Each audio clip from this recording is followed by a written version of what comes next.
vedo cambiamenti, abbiamo bisogno di vederli in fretta. Io credo che la competitività degli altri continenti si stia inesprendo ancora di più,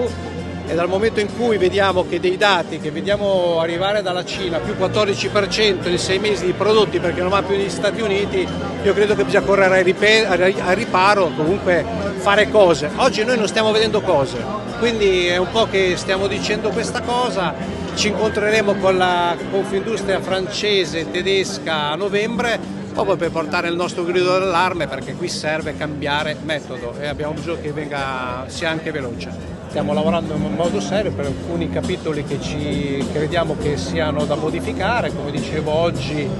sul tema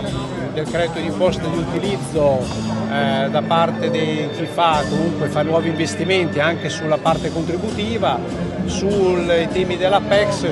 sul credito d'imposta e sulla parte anche, diciamo, che noi serve pensare a un piano industriale del paese che abbia una visione a 3 anni e non solo a un anno, ma stiamo collaborando su questo, l'abbiamo fatto anche stamattina e continueremo a farlo nei prossimi giorni.